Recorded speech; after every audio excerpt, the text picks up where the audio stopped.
حضرت ابراہیم علیہ السلام کا واقعہ۔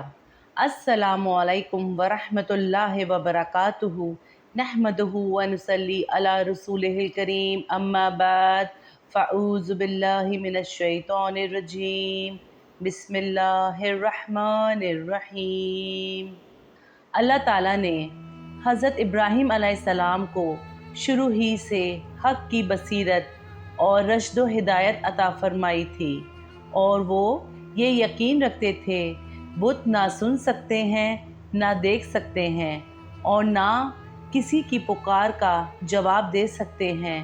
وہ صبح شام آنکھ سے دیکھتے تھے کہ ان بے جان مورتوں کو میرا باپ اپنے ہاتھوں سے بناتا اور گھڑتا رہتا ہے، اور جس طرح اس کا جی چاہتا ہے ناک، کان، آنکھیں اور جسم تراش لیتا اور پھر خریدنے والے کے ہاتھ فروخت کر دیتا۔ تو کیا یہ خدا ہو سکتے ہیں، یا خدا کے مثیل اور ہمسر کہے جا سکتے ہیں؟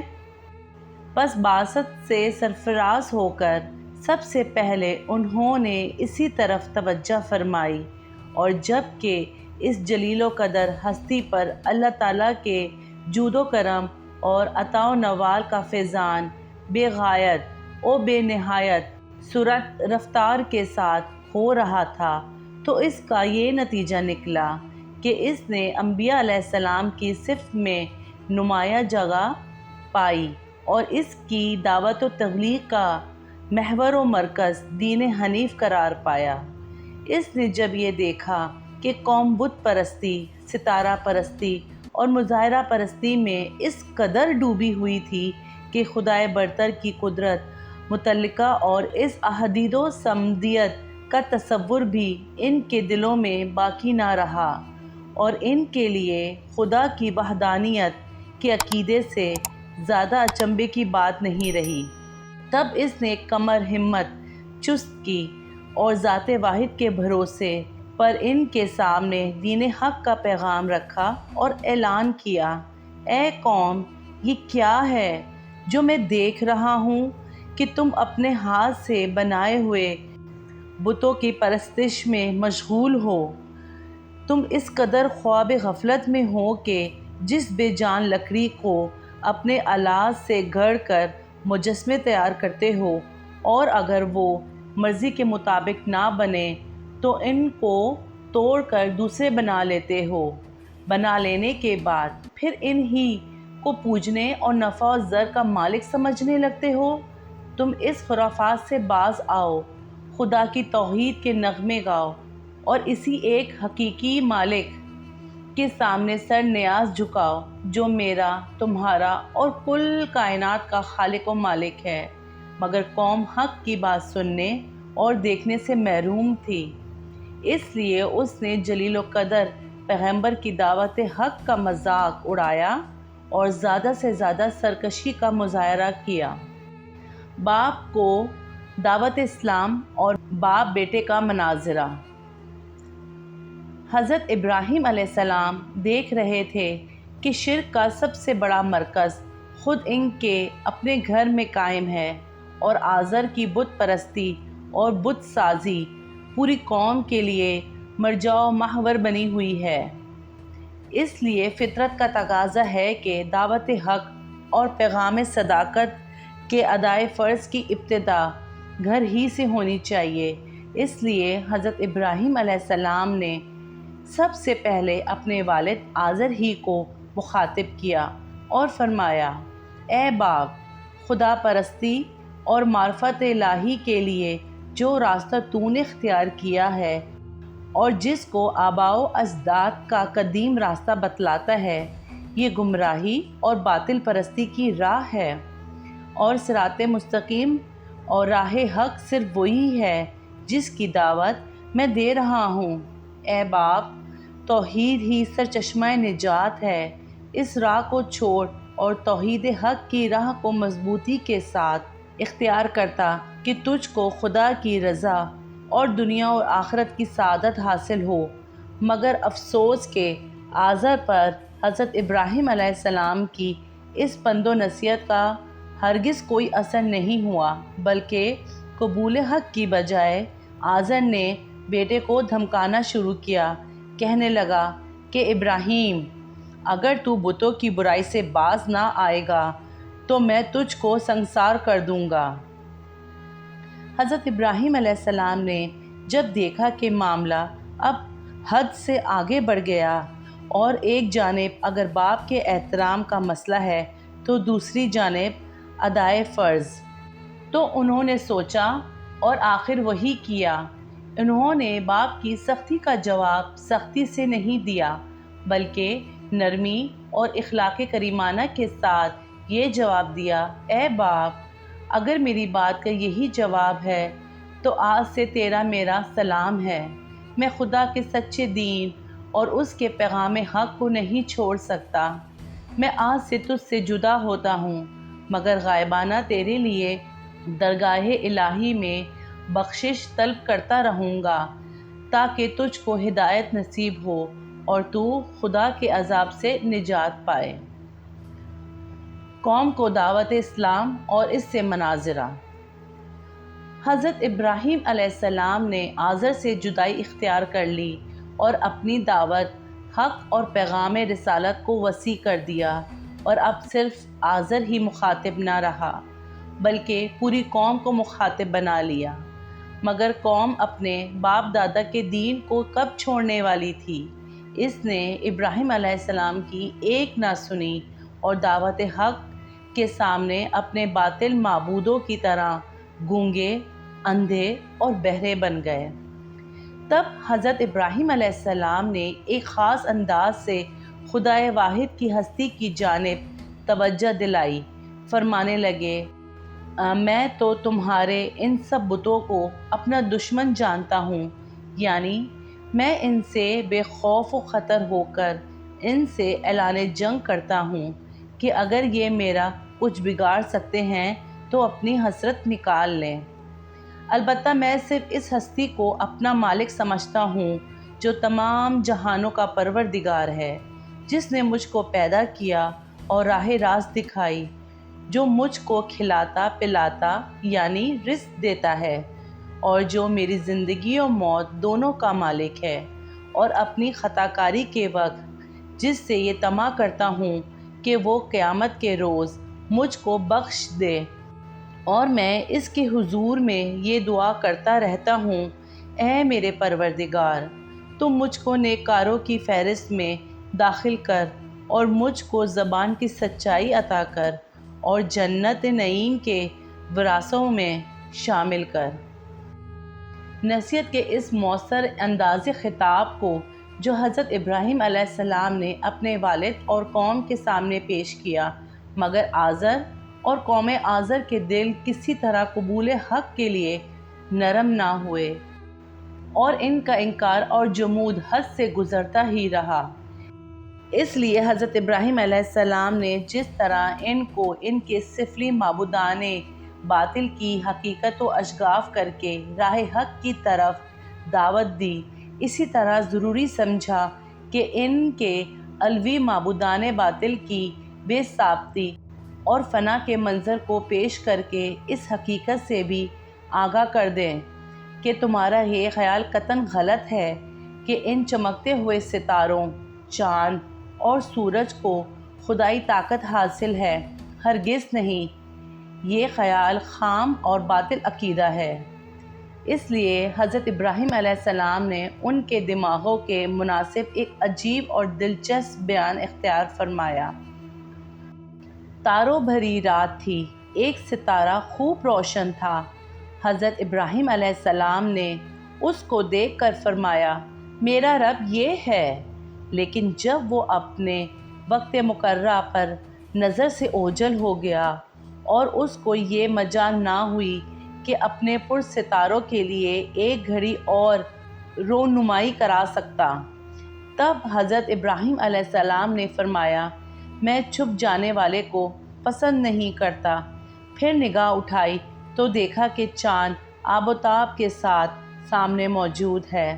اس کو دیکھ کر فرمایا، یہ میرا رب ہے، اس لیے کہ یہ خوب روشن ہے اور اپنی خنک روشنی سے سارے عالم کو بقائے نور بنائے ہوئے ہے۔ اب سحر کا وقت ہونے لگا تو قمر کے بھی مانند پر جانے اور روح پوش ہو جانے کا وقت آ پہنچا، اور جس قدر طلوع آفتاب کا وقت قریب ہوتا گیا، چاند کا جسم دیکھنے والوں کی آنکھوں سے اوجھل ہونے لگا۔ تو یہ دیکھ کر ابراہیم علیہ السلام نے ایک ایسا جملہ فرمایا جس سے چاند کے رب ہونے کی نفی کے ساتھ ساتھ خدائے واحد کی ہستی کی جانب قوم کی توجہ اسی خاموشی کے ساتھ پھیر دی جائے کہ قوم اس کا احساس بھی نہ کر سکے۔ فرمایا، اگر میرا حقیقی پروردگار میری رہنمائی نہ کرتا تو میں بھی ضرور گمراہ قوم ہی میں سے ایک ہوتا۔ تاروں بھری رات ختم ہوئی، دن نکل آیا اور سورج پوری آب و تاب سے چمکنے دمکنے لگا۔ ابراہیم علیہ السلام نے اس کو دیکھ کر فرمایا، یہ میرا رب ہے، کیونکہ یہ کوكب میں سب سے بڑا ہے، لیکن دن بھر چمکنے اور روشن رہنے اور تمام عالم کو روشن کرنے کے بعد وقت مقررہ پر اس نے بھی عراق کی سرزمین سے پہلو بچانا شروع کر دیا اور آخر کار وہ نظروں سے غائب ہو گیا۔ تو اب وقت آ پہنچا کہ ابراہیم علیہ السلام اصل حقیقت کا اعلان کر دیں اور قوم کو لاجواب بنا دیں۔ پس اے قوم، میں ان مشرکانہ عقائد سے بری ہوں اور شرک کی زندگی سے بیزار۔ بلا شبہ میں نے اپنا رخ صرف اسی ایک خدا کی جانب کر لیا جو آسمانوں اور زمینوں کا مالک ہے۔ اب قوم سمجھی کہ یہ کیا ہوا۔ ابراہیم علیہ السلام نے ہمارے تمام ہتھیار بیکار اور ہمارے دلائل پامال کر دیے۔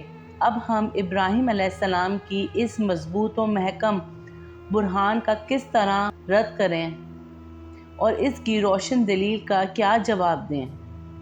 اور جب کوئی بس نہ چلا تو قائل ہونے اور صدائے حق کو قبول کر لینے کی بجائے ابراہیم علیہ السلام سے جھگڑنے اور اپنے معبودان باطل سے ڈرانے لگے کہ وہ تیری توہین کا تجھ سے ضرور انتقام لیں گے اور تجھ کو اس کا خمیازہ بھگتنا پڑے گا۔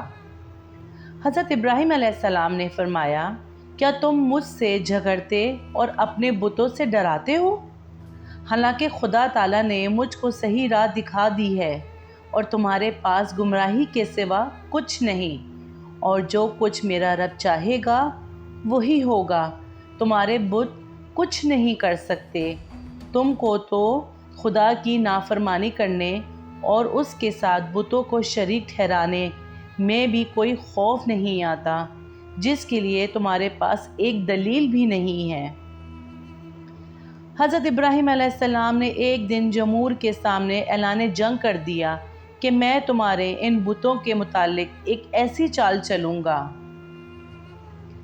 قریب ہی زمانے میں قوم کا ایک مذہبی میلہ پیش آ گیا۔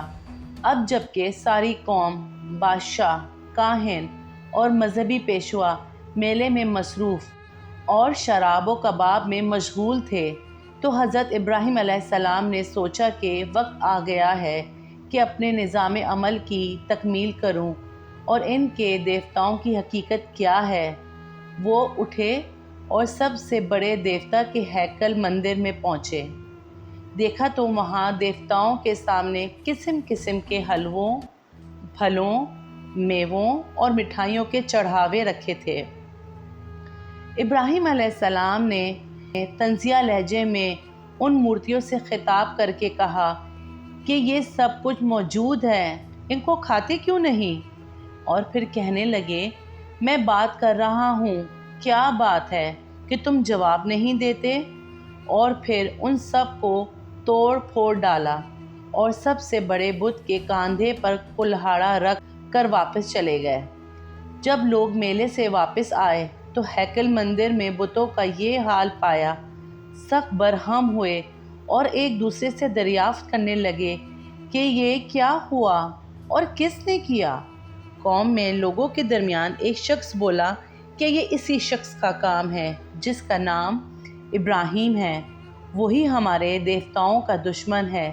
کاہنوں اور سرداروں نے جب یہ سنا تو غم و غصے سے سرخ ہو گئے اور کہنے لگے کہ جاؤ ابراہیم کو پکڑ کر لاؤ۔ جب ابراہیم علیہ السلام سامنے لائے گئے تو ان سے پوچھا، کیوں ابراہیم، تو نے ہمارے دیوتاؤں کے ساتھ یہ سب کچھ کیا ہے؟ ابراہیم علیہ السلام نے دیکھا کہ اب وہ بہترین موقع آ گیا جس کے لیے میں نے یہ تدبیر اختیار کی کہ ان کے دیوتاؤں کا کیا حشر ہو گیا۔ اب کاہنوں اور مذہبی پیشواؤں کو جمہور کے سامنے ان کے باطل عقیدے پر نادم کر دینے کا وقت ہے کہ یہ سب اس بڑے بت کی کارروائی ہے، اس سے دریافت کرو۔ تب نہایت شرمساری کے ساتھ ہو کر کہنے لگے، ابراہیم، تو خوب جانتا ہے کہ ان دیوتاؤں میں بولنے کی سکت نہیں ہے، یہ تو بے جان مورتیاں ہیں۔ اس طرح ابراہیم علیہ السلام کی حجت و دلیل کامیاب ہوئی، لیکن دلوں کے میل اور باطنی خباثت اور انا نے ان کو اس جانب نہ آنے دیا، اور اس کے برعکس ان سب نے ابراہیم علیہ السلام کی عداوت و دشمنی کا نعرہ بلند کر دیا۔ اس کو اس گستاخی اور مجرمانہ حرکت پر سخت سزا دو اور دہتی ہوئی آگ میں جلا ڈالو تاکہ اس کی تبلیغ و دعوت کا قصہ ہی پاک ہو جائے۔ بادشاہ کو دعوت اسلام اور اس سے مناظرہ۔ ابھی یہ مشورے ہو ہی رہے تھے کہ شدہ بادشاہ وقت تک یہ بات پہنچ گئی۔ اس زمانے میں عراق کے بادشاہ کا لقب نمرود ہوتا تھا، اور یہ رایا کے صرف بادشاہ ہی نہیں ہوتے تھے بلکہ خود کو ان کا رب اور مالک جانتے تھے، اور رایا بھی دوسرے دیوتاؤں کی طرح اس کو اپنا خدا اور معبود مانتی اور اس کی بھی اسی طرح پرستش کرتی تھی جس طرح دیوتاؤں کی۔ نمرود کو جب یہ معلوم ہوا تو آپے سے باہر ہو گیا اور سوچنے لگا کہ اس شخص کی پیغمبرانہ تبلیغ دعوت اگر اسی طرح جاری رہی تو میری ربوبیت سے بھی سب رایا کو برگشتہ کر دے گا، اور اس طرح باپ دادا کے مذہب کے ساتھ ساتھ میری یہ سلطنت بھی زوال میں آ جائے گی۔ اس لیے اس قصے کا ابتدائی ہی میں خاتمہ کر دینا بہتر ہے۔ اس واقعے کو مختصر کرتے ہوئے بیان کر رہی ہوں۔ جب ابراہیم علیہ السلام اور نمرود کے درمیان مکالمہ ہوا تو نمرود نے خدا ہونے کا دعویٰ کیا۔ ایسا کیا ہے تیرے رب میں جو میں نہیں کر سکتا؟ ابراہیم علیہ السلام نے فرمایا، میں اس ہستی کو اللہ کہتا ہوں جو روزانہ سورج کو مشرق سے لاتا ہے اور مغرب کی جانب لے جاتا ہے۔ پس اگر تو اسی طرح خدائی کا دعویٰ کرتا ہے تو اس کے خلاف سورج کو مغرب سے نکال اور مشرق میں چھپا۔ یہ سن کر نمرود لاجواب ہو کر رہ گیا، اور اس طرح ابراہیم علیہ السلام نے سب سے پہلے اپنے والد آزر کو اسلام کی تلقین کی، اس کے بعد عوام اور جمہور کے سامنے اسے دعوت حق سنایا اور راہ مستقیم دکھائی، اور سب سے آخر میں بادشاہ نمرود سے مناظرہ کیا۔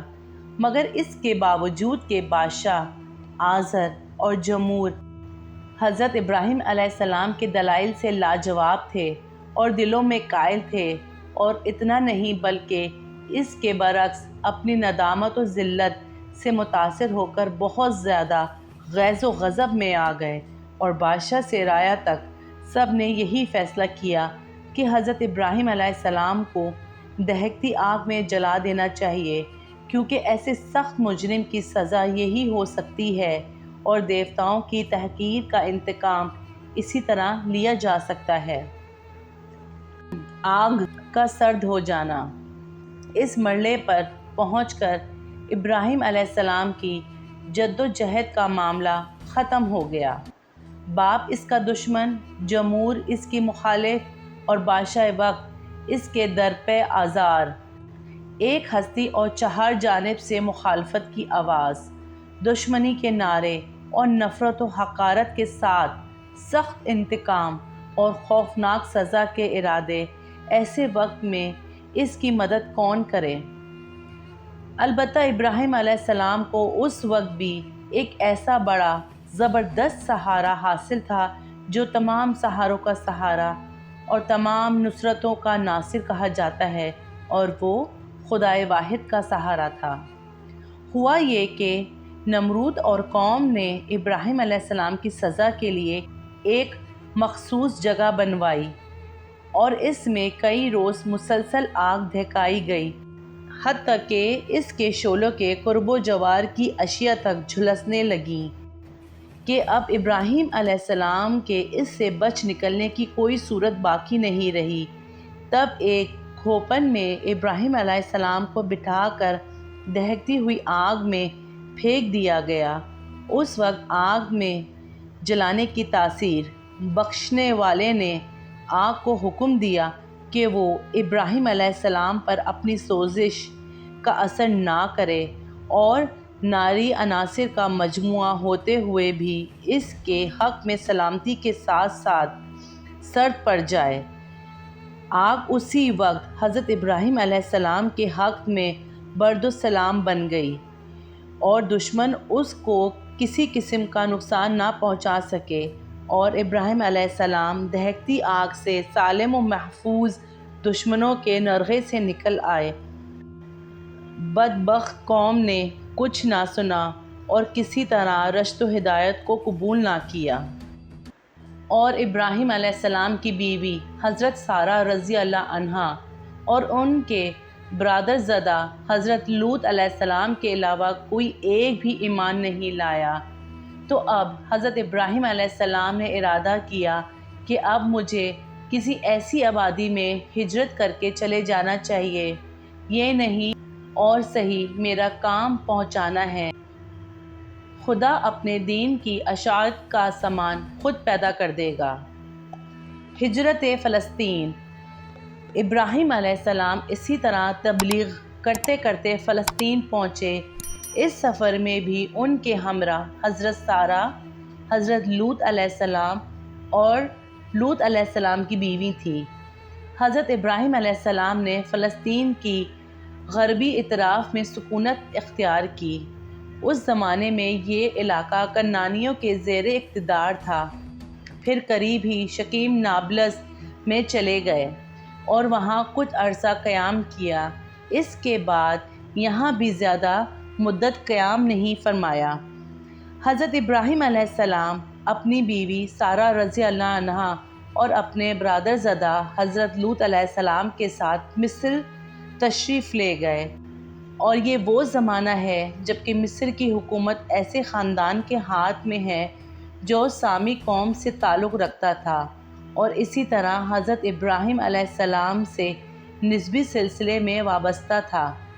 فرعون مصر کو یقین ہو گیا کہ ابراہیم علیہ السلام اور اس کا خاندان خدا کا مقبول اور برگزیدہ خاندان ہے۔ یہ دیکھ کر اس نے حضرت ابراہیم علیہ السلام اور ان کی بیوی سارہ رضی اللہ عنہا کا بہت اعزاز کیا اور ان کو ہر قسم کے مال و منال سے نوازا، اور صرف اسی پر اکتفا نہیں کیا بلکہ اپنے قدیم خاندانی رشتے کو مضبوط اور مستحکم کرنے کے لیے اپنی بیٹی ہاجرہ رضی اللہ عنہا کو بھی ان کی زوجیت میں دے دیا، جو اس زمانے کے رسم و رواج کے اعتبار سے پہلی اور بڑی بیوی کی خدمت گزار قرار پائیں۔ سبحانک و بحمدک اشہد ان لا الہ الا انت استغفرک واتوب الیک۔